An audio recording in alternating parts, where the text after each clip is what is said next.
स्वागत है आप सभी का नई कहानी में। मेरा नाम दीक्षा है। आज मैं आपको रोंगटे खड़े कर देने वाली कहानी सुनाने जा रही हूँ। मेरे साथ कुछ ऐसा हुआ जिसे सुनकर आपके पैरों तले से ज़मीन निकल जाएगी। मैं एक मिडिल क्लास फैमिली से बिलोंग करती हूँ। मेरी शादी मेरे माँ बाप ने बहुत इज्जत के साथ की थी। शादी के शुरू के दिनों में ही मेरी सास मुझसे कहने लगी कि दीक्षा, आज खाना तुम बना लेना।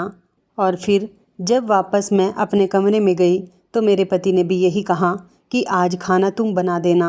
दोनों के मुंह से एक ही बात सुनकर मैं चिढ़ गई थी, मगर मैंने इस बात को जाहिर नहीं होने दिया कि मुझे गुस्सा आ गया है। मेरे ससुराल में मेरे सास ससुर के अलावा मेरी जेठानी और मेरे पति रहते थे। मेरे जेठ दूसरे शहर में काम किया करते थे और मेरी जेठानी घर में ही रहती थी। मेरी शादी से पहले यहाँ पर जेठानी ही खाना बनाया करती थी। मेरी जेठानी का नाम भावना था। उनकी शादी को काफ़ी साल हो चुके थे, लेकिन अभी तक उनके पास कोई औलाद नहीं थी। मैंने अपने पति से कहा कि यहाँ का खाना तो भाभी बनाती है, उन्हें सबकी पसंद के बारे में अच्छी तरह से पता है, फिर मैं आप लोगों की पसंद का खाना कैसे बना सकती हूँ। मैंने बहुत तसल्ली और प्यार के साथ अपने पति से ये बात कही थी, मगर मेरे पति ने इस बात को सुना ही नहीं। मेरे पति का नाम रजत था। उनका मूड देखकर ऐसा लगता था जैसे वो काफ़ी खामोश खामोश से रहते हैं। मैंने हिम्मत करके अपने पति से फिर से एक बार यही बात कही और कहा कि रजत, आपने मेरी बात का कोई जवाब नहीं दिया, कम से कम मेरी बात का जवाब तो दे दो। इस बात पर वह गुस्से से मेरी तरफ देखते हुए एकदम सीधे हो गए और गुस्से में कहने लगे कि जब मैंने तुमसे कह दिया कि आज खाना तुम बनाओगी तो बार बार एक ही बात को क्यों दोहराए जा रही हो। चुपचाप यहाँ से चली जाओ। तुमसे शादी करने पर मैं पहले ही बहुत पछता रहा हूँ। रजत मुझसे बहुत गुस्से में बात कर रहे थे। मैं कुछ भी किए बिना ही कमरे से चली गई और किचन में जाकर काम में लग गई। पूरा किचन उल्ट पुल्ट पड़ा हुआ था। ऐसा लग रहा था जैसे वहाँ पर खाना नहीं बनेगा। मैंने दाल पकाने के लिए चूल्हे पर रख दी और रोटियाँ पकाने लगी। साथ साथ मेरी आंखों से आंसू भी निकल रहे थे। कितना अरमान था मुझे शादी करने का, मगर शादी करने के बाद मेरी किस्मत ऐसी निकलेगी मुझे नहीं पता था। मेरे माँ बाप ने मेरे साथ बड़ा जुर्म किया जो मुझ जैसी पढ़ी लिखी लड़की की शादी एक ऐसे परिवार में कर दी। मेरे पति ज़्यादा पढ़े लिखे नहीं थे, बस मामूली सी नौकरी करते थे। तब भी मेरे माता पिता ने मुझ जैसी पढ़ी लिखी को ऐसे अनपढ़ आदमी के हवाले कर दिया था। इससे अच्छा तो वो पड़ोस वाला लड़का था जिसने अपने लिए मेरा रिश्ता भेजा था, लेकिन मैंने उसे रिजेक्ट करके अपने माता पिता से उसके रिश्ते से इनकार कर दिया था। मेरे नाक पर अकड़ बैठी हुई थी और वो बेचारा रो रो कर अपनी फीलिंग्स मेरे सामने जाहिर कर रहा था। खाना बनाते हुए मुझे काफ़ी टाइम लग गया था क्योंकि मैं डर डर कर सब कुछ बना रही थी। अभी तक मैंने अपने ससुराल में खाना नहीं बनाया था। अभी मेरी शादी हुए सिर्फ 4 दिन ही तो हुए थे। अभी मैं नई नई दुल्हन थी।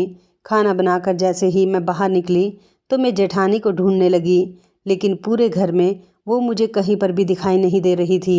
पता नहीं कौन से बिल में छुपी बैठी है। मुझे अपनी जेठानी पर बहुत गुस्सा आता था। वो मुझ पर मेरी सास की तरह रौब दिखाती थी। न जाने वो अपने पति के साथ ही क्यों नहीं रहती थी। सारी ज़िंदगी मुझे इस औरत को अपने घर में बर्दाश्त करना पड़ेगा। पति तो दूसरे शहर में रहता है, लेकिन खुद यहाँ न जाने क्यों रहती है। ऊपर से इसके हिस्से के काम भी मुझे ही करने पड़ेंगे। अभी मैं अपनी जेठानी के बारे में ऐसा सोच ही रही थी जब बाहर का दरवाज़ा खुला और मेरी जेठानी हाथों में शॉपिंग बैग लेकर मुस्कुराती हुई घर के अंदर दाखिल हुई। मेरे लिए बहुत हैरत की बात थी, क्योंकि मैंने अपनी जेठानी को जब से मैं आई थी अभी तक मुस्कुराते हुए नहीं देखा था, लेकिन अब तो वो मुस्कुराती हुई नज़र आ रही थी, वरना तो वो हर टाइम उसकी शक्ल गुस्से से भरी रहती थी। जब वो मेरे पास आई तो मैंने उनकी तरफ देखते हुए उनसे पूछा, भाभी सब ठीक तो है? आप बहुत खुश नज़र आ रही हो, आखिर किस बात पर इतना मुस्कुरा रही हो? वो मेरी तरफ देखकर मुस्कुराने लगी और कहने लगी कि हाँ दीक्षा, खुश तो मैं बहुत हूँ। चलो पहले मैं तुम्हें अपनी शॉपिंग दिखाऊं, फिर कुछ और बातें करेंगे। आखिर अब ये जो भी खिचड़ी पक रही थी इसे चखने के लिए मुझे अपनी जेठानी के साथ जाना पड़ा। कुछ ही देर में हम दोनों जेठानी के कमरे में बैठ गए थे। वो मुझे अपनी शॉपिंग का सामान दिखा रही थी। जैसी मेरी जेठानी की शक्ल थी उस हिसाब से तो ऐसा नहीं लगता था कि उनकी पसंद अच्छी होगी, लेकिन जब उन्होंने मुझे अपना सामान दिखाया तो उनकी पसंद बिल्कुल ही अलग थी, बल्कि बहुत अच्छी और शानदार पसंद थी, जो कि शॉपिंग की एक एक चीज़ से साफ नज़र आ रही थी। मैंने अपनी जेठानी से पूछा, पहले आप मुझे अपने खुश होने की वजह बताइए, क्योंकि जिस दिन से मैं शादी करके आई हूँ उस दिन से मैंने अभी तक आपको इतना खुश नहीं देखा जितना आप मुझे अब लग रही हो। इस बात पर मेरी जेठानी कहने लगी कि हाँ दीक्षा, जब दिल ही मर जाए तो कहाँ यह सब कुछ अच्छा लगता है। बस ये सब कुछ मेरे देवर की मेहनत का नतीजा है। बस 2-3 दिन बाद मैं अपने पति के पास जा रही हूँ। मेरे पति अकेले ही मुझे छोड़कर चले गए थे। अब उन्होंने मुझे खुद ही अपने पास बुलाया है। वो मेरी शक्ल तक देखना गवारा नहीं करते थे। कल उन्होंने मुझे फ़ोन किया और मुझसे माफ़ी मांग रहे थे। कह रहे थे कि मैं तुम्हारे बिना नहीं जी पा रहा, अब मुझे तुम्हारी बहुत ज़रूरत है। और फिर मुझे रजत ने भी कह दिया है कि भाभी, आपको भैया के बिना नहीं रहना चाहिए, आपको उनके पास चले जाना चाहिए। फिर मैंने अपनी जेठानी से पूछा कि भाभी, आपके बच्चे अभी तक क्यों नहीं हुए, क्योंकि उनके पति और उनके बीच बच्चे ना होने पर ही झगड़ा रहता था। मेरी जेठानी के बच्चे नहीं थे। उनकी शादी के 10 साल के बाद भी कोई औलाद नहीं हुई थी, तो इसलिए उनके पति उन्हें यहाँ अकेला छोड़कर दूसरे शहर नौकरी करने के लिए चले गए थे। मुझे तो लगता था कि भाभी सारी उम्र अपने पति के बिना ही यहाँ पर गुजारेंगी, जबकि मेरी सास ने कभी उनको इस बात का ताना नहीं दिया था। आखिरकार मेरी जेठानी को मेरी सास बहुत प्यार से ब्याह कर लाई थी। मेरी सास ने अपने बेटे का रिश्ता बचपन में ही तय कर दिया था। मेरी जेठानी मेरी सास की सहेली की बेटी थी और वो अपने माता पिता की इकलौती औलाद थी। उनके माता पिता भी काफ़ी सालों पहले गुजर चुके थे, इसलिए इस दुनिया में उनका ससुराल वालों के अलावा कोई नहीं था। न जाने क्यों मुझे अपनी जेठानी से बहुत चिढ़ होती थी, लेकिन अब उनकी ये बात सुनकर मुझे सुकून मिल गया था, क्योंकि वो अपने पति के पास जाने वाली थी और अब इस घर में सिर्फ मेरा राज ही चलने वाला था। इस बात ने मुझे अंदर तक खुश कर दिया था। मैंने खुश होकर अपनी जेठानी को बधाइयाँ दी और जैसे ही अपने कमरे से बाहर जाने लगी, तभी मेरी जेठानी ने मुझे रोक लिया और एक लाल रंग की बहुत ही प्यारी सी साड़ी मुझे गिफ्ट करने लगी। मैंने उनको बहुत मना किया, मगर वो जिद कर रही थी, तो इसलिए मुझे वो साड़ी लेनी पड़ी। मगर सच कहूँ तो मेरा उस साड़ी पर बहुत दिल आया हुआ था, क्योंकि वो रेड कलर की साड़ी बहुत ज़्यादा प्यारी लग रही थी। 1-2 दिन के बाद मेरे पति ने मेरी जेठानी को रेलवे स्टेशन तक छोड़ दिया। उसके बाद वो अपने पति के पास चली गई। उनके जाने के बाद घर में मैं, मेरे पति और मेरे सास ससुर ही बचे थे। इस बात से मुझे बहुत खुशी मिली थी कि इस पूरे घर पर अब मेरा राज चलने वाला था। मैंने अपनी जेठानी की दी हुई साड़ी को पहन लिया। मैंने जब जेठानी की दी हुई साड़ी को पहना तो मेरे पति ने बड़ी हैरत से मुझसे पूछा कि ये साड़ी तुम्हारे पास कहाँ से आई। मैंने मुस्कुराते हुए बताया कि ये साड़ी मुझे भाभी ने दी थी। तो इस बात पर वो खुश होने के बजाय अजीब से मूड में हो गए थे और अपने माथे पर बल चढ़ाते हुए कहने लगे कि आइंदा भाभी के दिए हुए कपड़े को पहनने की या उनकी दी हुई कोई भी चीज़ लेने की कोई ज़रूरत नहीं है। वही पहनना जो मैं तुम्हें ला कर दूँगा। तुम्हारे सारे खर्चे उठाना मेरी जिम्मेदारी है, किसी और की नहीं। चलो जाओ, कपड़े चेंज करके आओ। अपने पति की ये बात सुनकर मेरा दिल टूट गया था। मुझे कुछ समझ नहीं आ रहा था कि आखिर ऐसी कौन सी गलती कर दी जिसके बदले में मेरी शादीशुदा ज़िंदगी इतनी ज़्यादा मुश्किल होती चली जा रही है। मैंने किस्मत के फ़ैसले को चुपचाप एक्सेप्ट कर लिया था। मैंने अपने पति से कहा, रजत, लेकिन मुझे साड़ी बहुत अच्छी लग रही है। भाभी ने इतने प्यार और खुशी से मुझे ये साड़ी गिफ्ट की थी।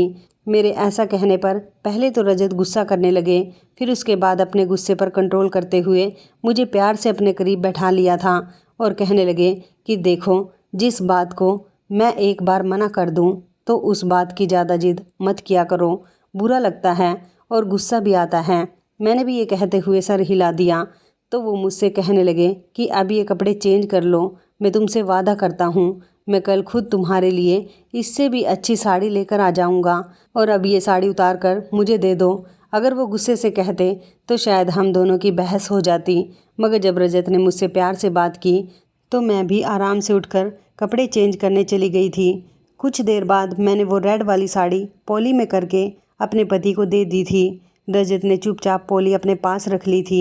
अगले दिन मैं हैरान रह गई जब उन्होंने एक नया शॉपिंग बैग मेरे हाथ में लाकर दे दिया।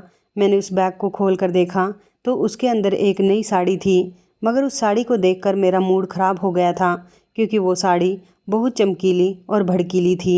ऐसे कपड़े तो मैं दूसरों को पहना हुआ तक देखना पसंद नहीं करती थी, तो खुद वो कपड़े कैसे पहन सकती थी। और इतनी गर्मी में सितारे मोती की कड़ी हुई साड़ी देखकर मुझे बहुत ही अजीब सी उलझन महसूस हो रही थी। मैंने गुस्से से अपने पति की तरफ देखा तो वो मुस्कुराकर मुझसे कहने लगे, मुझे पता था तुम्हें ये साड़ी बहुत पसंद आएगी, चलो अब जल्दी से साड़ी पहनकर तैयार हो जाओ। मैंने अपने पति से कहा, ठीक है, बाद में पहनूंगी। वो कहने लगे कि हाँ, पहन जरूर लेना। इसी तरह से 2-3 दिन गुजर गए। मैं भी चुपचाप अपने कामों में बिजी रहने लगी थी और मैंने साड़ी को दोबारा खोलकर तक नहीं देखा था।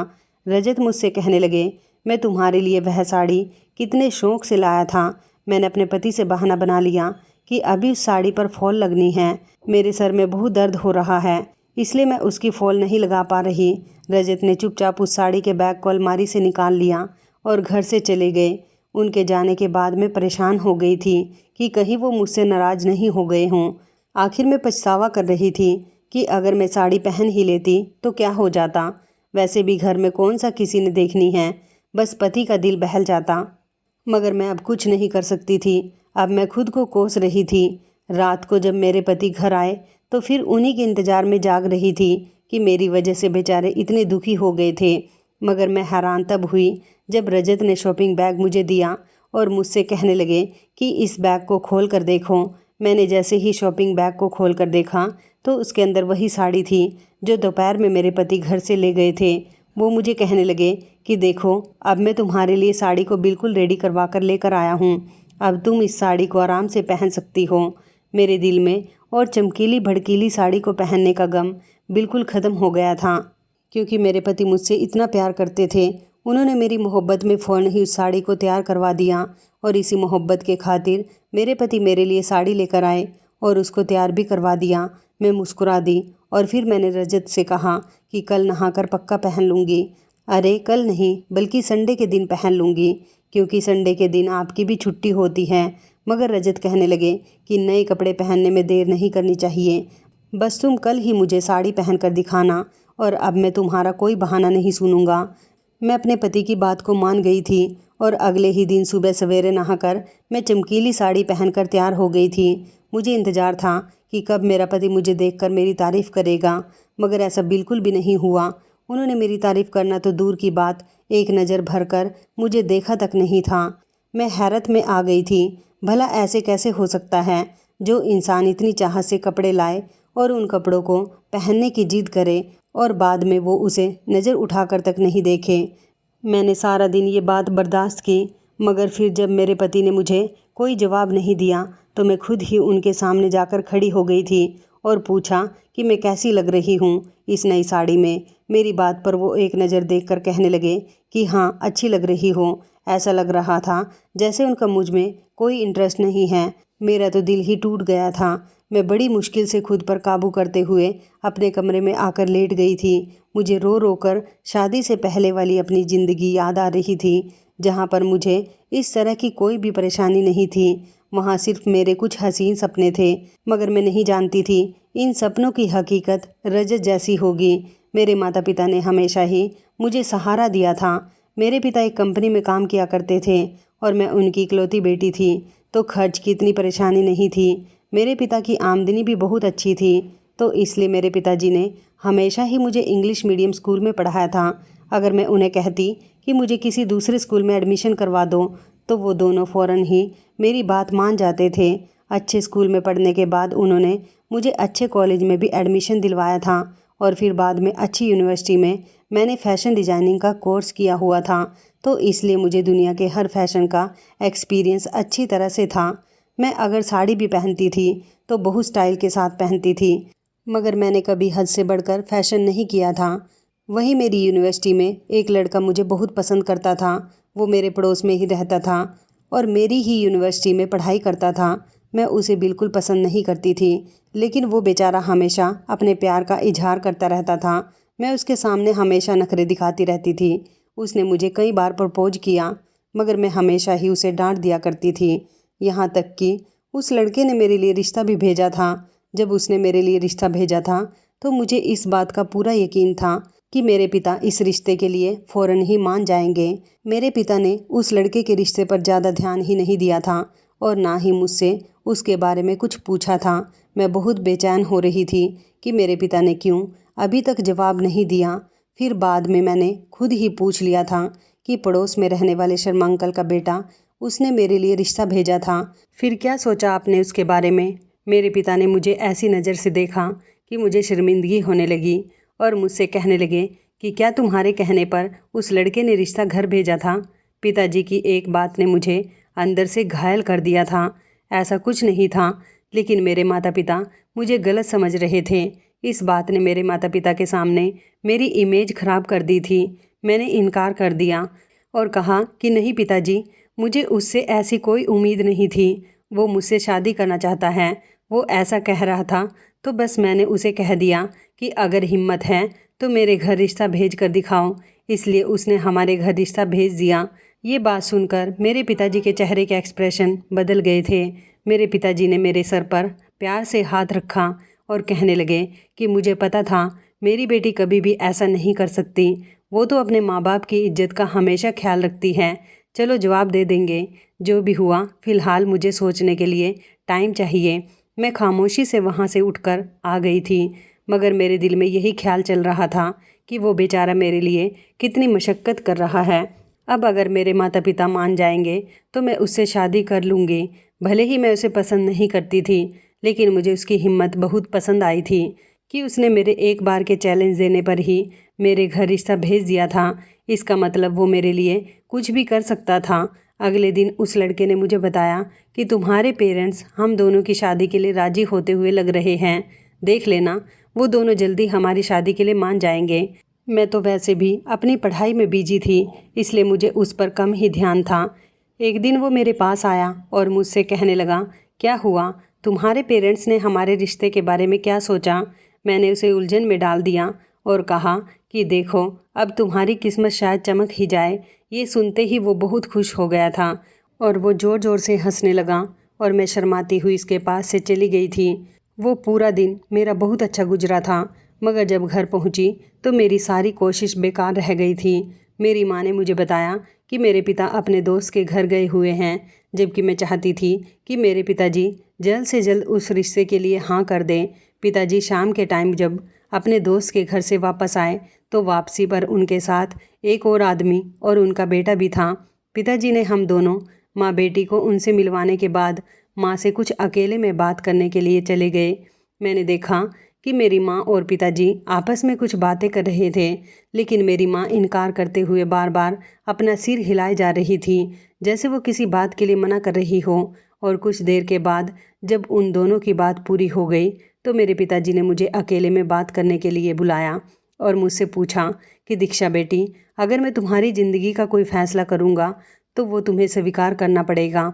इस बात पर मेरा दिल ज़ोर ज़ोर से धड़कने लगा था। न जाने मेरे पिताजी मेरी ज़िंदगी का ऐसा कौन सा अहम फैसला करने जा रहे थे। अगर मुझे पता होता कि वो फैसला रजत के साथ शादी की हालत में मेरे सामने आ जाएगा तो मैं कभी भी शादी के लिए राज़ी ना होती। वैसे भी शुरू शुरू में तो सब अच्छे ही होते हैं, शादी के बाद ही पता चलता है कि कौन कैसा होता है। उस टाइम मुझे अंदाज़ा नहीं था कि मैं फैशनेबल और पढ़ी लिखी होने के बावजूद भी मैं अपने माता पिता को इनकार कर सकती थी। मैंने उस टाइम अपने पिता की बात मान ली थी और अपने पिता के फैसले को मंजूरी दे दी थी। जब मुझे एक और झटका लगा कि जब मेरे पिता ने मुझे बताया कि तुम्हारी शादी 1 घंटे बाद ही मंदिर में हो रही है। ये सुनकर तो मेरे पैरों तले से ज़मीन निकल गई थी। न जाने मेरे माता पिता को मेरी शादी की इतनी जल्दी क्यों थी। अगर मुझे इस रिश्ते के लिए तैयार ही कर लिया था तो शादी करने में इतनी जल्दबाजी किस बात की थी। मेरे पिता अपने दोस्त के बेटे से मेरी शादी करना चाहते थे और 2 घंटे के बाद ही मेरा उसके साथ मंदिर में शादी करने का प्रोग्राम फिक्स हो गया था। मैंने अपनी इस जल्दबाजी की शादी पर एक्शन उठाना चाहा, लेकिन मेरे कुछ भी कहने का मेरे पिता पर कोई असर नहीं हुआ। जबकि मेरी माँ मेरी बात को समझ रही थी, मगर वो बेचारी मुझे तसल्ली देने के अलावा और कुछ नहीं कर सकती थी। लेकिन शादी से पहले मैंने एक सवाल अपने पिता से ज़रूर किया था कि आखिर ऐसी कौन सी आफत आ गई है कि आप अपनी पढ़ी लिखी बेटी को इस गंवार आदमी के हाथों में सौंप रहे हो। जिस पर मेरे पिता कहने लगे कि मैं चाहता हूँ कि मेरी बेटी ऐश करे मेरे लिए पढ़ा लिखा होना ज़रूरी नहीं है, बल्कि इंसान का अमीर होना बहुत ज़रूरी है। इन दोनों भाइयों का अच्छा काम है और इनके पास ज़मीन जायदाद बहुत कुछ है। ऊपर से मेरे इस दोस्त का मुझ पर बहुत एहसान रहा है। मेरे पिता के मरने के बाद इसने मुझे अपना भाई बनाकर मेरी हर ज़रूरत का ख्याल रखा था। बस मेरे दोस्त ने तुम्हें अपने बेटे के लिए पसंद कर लिया है, इसलिए मैं इस रिश्ते से अपने दोस्त को इनकार भी नहीं कर सकता। मुझे पता है कि मेरी बेटी अपने पिता का हर फैसला अपनी सर आंखों पर रखती है, इसलिए मेरी बेटी कभी भी मेरी बात को टाल नहीं सकती। रही पढ़ाई लिखाई की बात, तो वह इतना भी जाहिल नहीं है जितना तुम उसे समझ रही हो।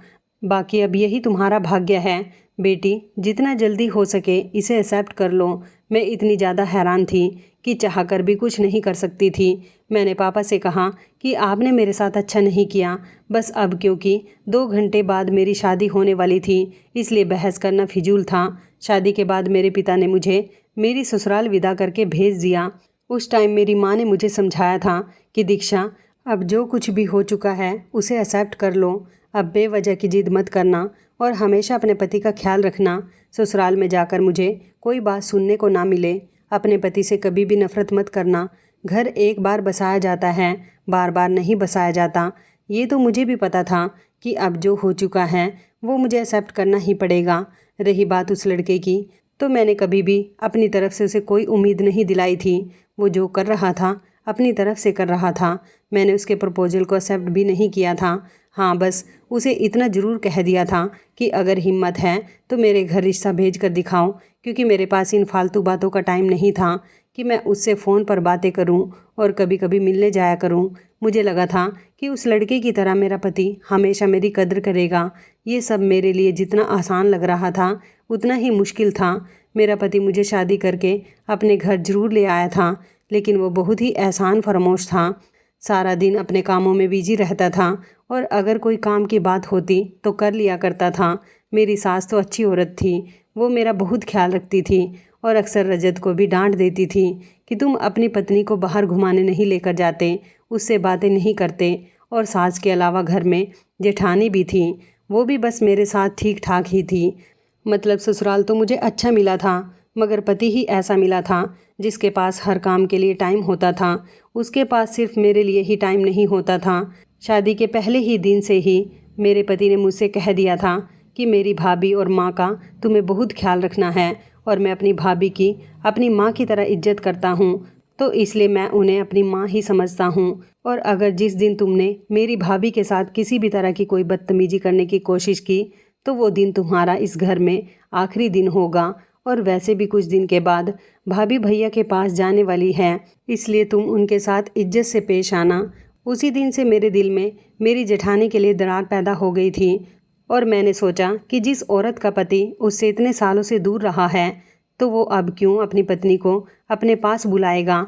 मुझे अपने पति पर गुस्से के साथ साथ हंसी भी आ रही थी, मगर मेरी हैरत और खुशी का पता तो उस दिन चला जब शादी के कुछ दिनों के बाद ही मेरी जेठानी अपने पति के पास चली गई थी। यानी मेरे अंदर मेरी जेठानी को लेकर जितनी भी चिढ़ और नफ़रत थी वो एकदम से ही ख़त्म हो चुकी थी। उनके जाने के बाद मुझे घर में अजीब अजीब सा लगने लगा था। ऐसा लगता जैसे इस घर में कुछ अजीब हो रहा है, कुछ अनहोना सा हो रहा है, ऐसा जो हमारी ज़िंदगियों के लिए बिल्कुल भी अच्छा नहीं है। मेरे अंदर बचपन से ही आदत थी कि अगर मेरे साथ कुछ बुरा होने वाला होता या मेरे आसपास कुछ ऐसा हो रहा होता जो ठीक नहीं है, मुझे उसका अंदेशा पहले से ही होने लगता था। मुझे इंसानों से 1-2 बार मिलकर ही पता चल जाता था कि ये मेरे लिए अच्छा नहीं है। मगर अजीब बात तो ये थी कि अपने ससुराल वालों में से मुझे अपनी सास और अपनी जेठानी से मिलकर ऐसा वैसा कुछ भी महसूस नहीं हुआ था। मैं खुश थी, मगर जब जब मेरे पति से सामना होता तो मुझे यही लगता कि ऐसे इंसान से शादी करके मैंने बहुत बड़ी गलती की है और अब मेरी ज़िंदगी में कुछ अनहोनी सी होने वाली है। जबकि रजत ज़्यादा गुस्सा नहीं करते थे, वो बस सीरियस रहते थे और अपने काम से काम रखते थे। लेकिन पता नहीं क्यों मुझे हर टाइम देखकर यही लगता रहता था कि जैसे कुछ तो बुरा होने वाला है और मुझे भी जानबूझकर इस बुरे खेल का हिस्सा बना दिया गया है। मगर मैं चाहने के बावजूद भी अंदाज़ा नहीं लगा पा रही थी कि आखिर क्या हो सकता है। फिर मैंने बातों ही बातों में अपनी सास से बहुत कुछ उगलवाने की कोशिश की, मगर मेरी सास बहुत ही सीधी औरत थी। बहुत मासूम। वो बस मेरे ख्याल में ही कमज़ोर होती चली जा रही थी। ऐसा लगता था कि बड़ी बहू से ज़्यादा उन्हें मेरी फ़िक्र रहती है। उन्हें भी अपने बेटे की हरकतों से बहुत ज़्यादा चिढ़ थी। माँ जैसी भी हो, वो अपने बेटे को बुरा नहीं कह सकती थी। ये सब मेरी जेठानी के जाने के बाद से ही शुरू हुआ था।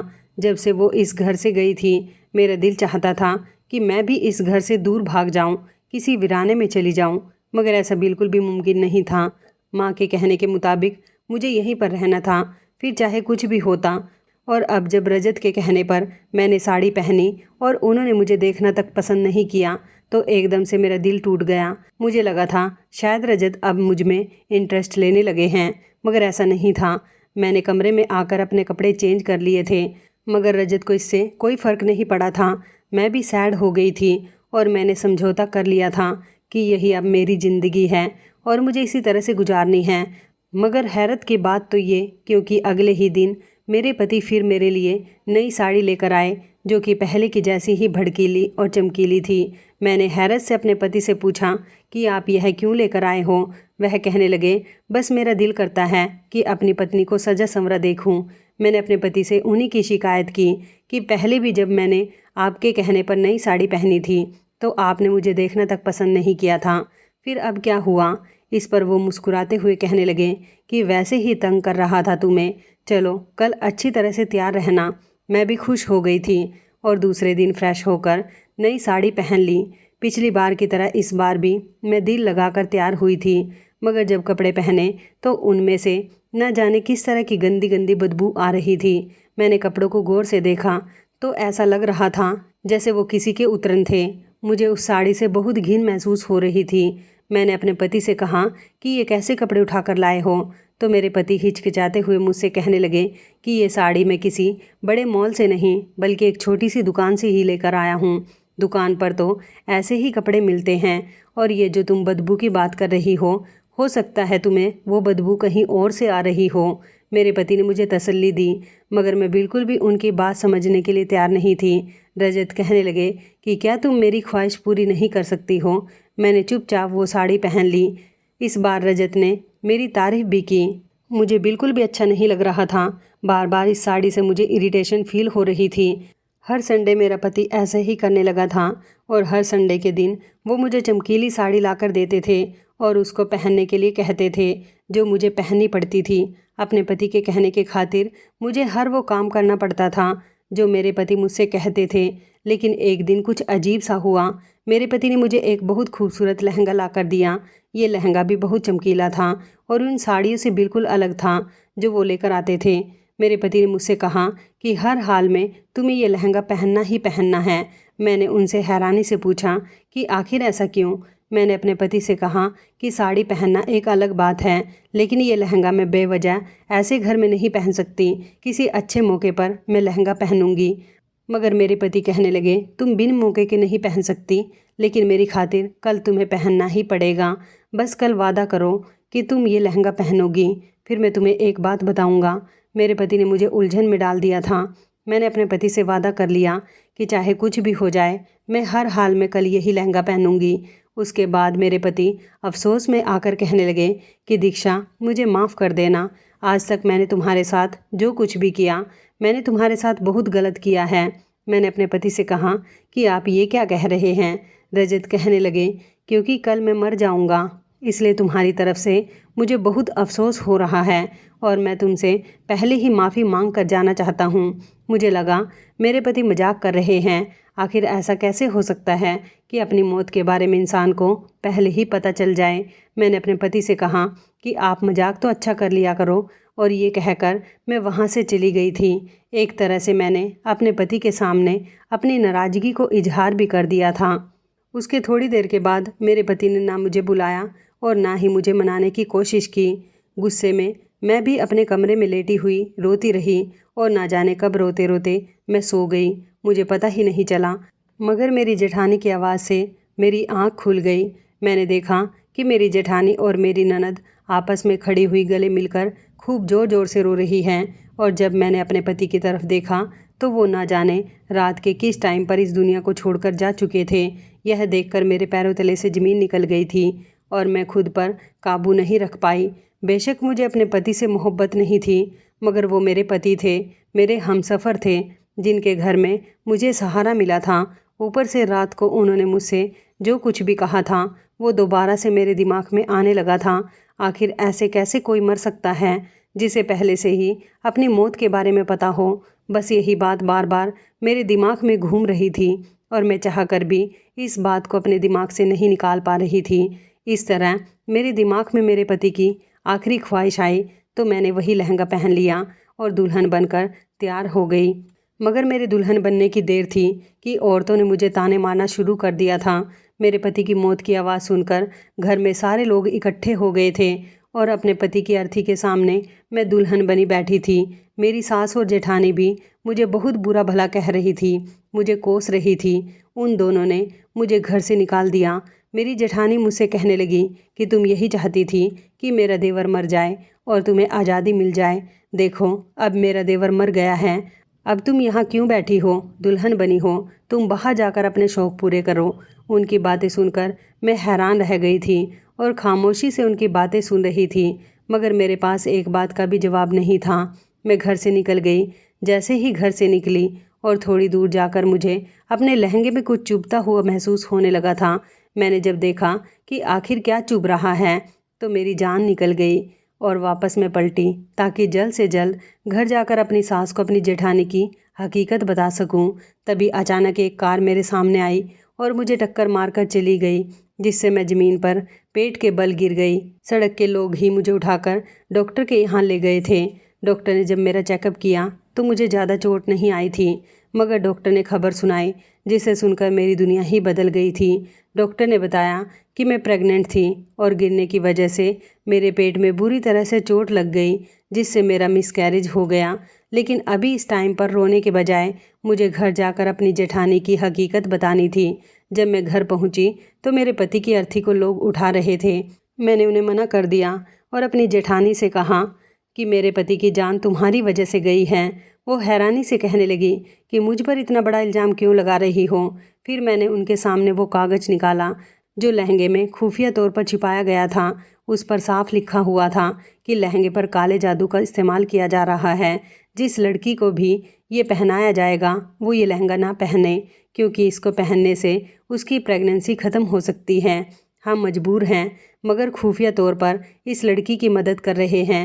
ये लहंगा मेरे पति ने मेरे लिए बनवाया था ताकि वो मेरी प्रेगनेंसी को ख़त्म करवा सके और मेरे बच्चे को अपनी भाभी की गोद में डाल सके। काले जादू से अपनी पत्नी का बच्चा किसी और की कोख में डलवाना इतना ज़्यादा मुसीबत भरा काम था, इसमें किसी की जान भी जा सकती थी। यह सुनकर मेरी जेठानी फूट फूट कर रोने लगी, क्योंकि मेरे पति अपने भैया भाभी से बहुत प्यार करते थे और उनको कभी भी दुखी नहीं देखना चाहते थे। उनके भाई और भाभी में औलाद की वजह से हमेशा आपस में लड़ाई झगड़ा रहता था, इसलिए उन्होंने मुझे और अपने आप को इसका शिकार बनाकर अपने भाई भाभी की मदद करने की कोशिश की थी। वो अपने भाई भाभी से बहुत प्यार किया करते थे, उनसे बर्दाश्त नहीं हुआ, इसलिए उन्होंने अपने बच्चे को काला जादू का निशाना बनाया और उनको अपनी भाभी की कोख में डलवा दिया। साथ ही साथ अपनी जान से भी हाथ धो बैठे। मेरे पति अपने भाई भाभी की वजह से इन कामों में पड़ गए थे। उनकी मौत काले जादू की वजह से हुई थी, लेकिन मेरा मिसकैरेज होना एक हादसा था। बच्चा तो ख़त्म हो चुका था, मगर अब सब कुछ बदल चुका था। मेरे पति ने अपनी जान गंवा दी थी और मेरे बच्चे की भी जान चली गई थी। अब मैं उस घर को छोड़कर चली आई हूँ, क्योंकि मेरे पति ने कभी भी मेरे बारे में नहीं सोचा। हमेशा ही उन्हें अपनी भाभी की फ़िक्र रहती थी। इस काले जादू की वजह से मेरे पति की जान जा चुकी थी, इसलिए मैं आप लोगों से हाथ जोड़कर विनती करती हूँ, ईश्वर की देन के साथ कोई भी छेड़छाड़ ना किया करें।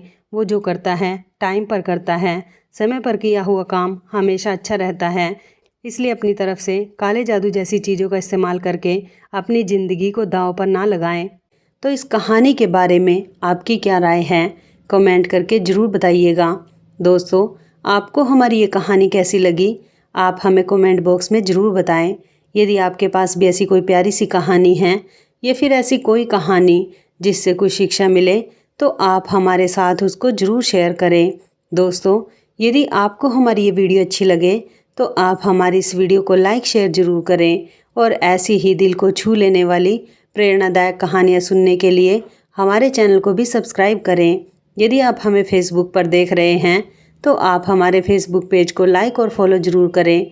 तो दोस्तों फिर मिलते हैं ऐसी ही ज़बरदस्त कहानी या टिप्स के साथ नई वीडियो में। तब तक के लिए धन्यवाद। आप सभी अपना ख्याल रखना। आपका दिन शुभ व मंगलमय हो।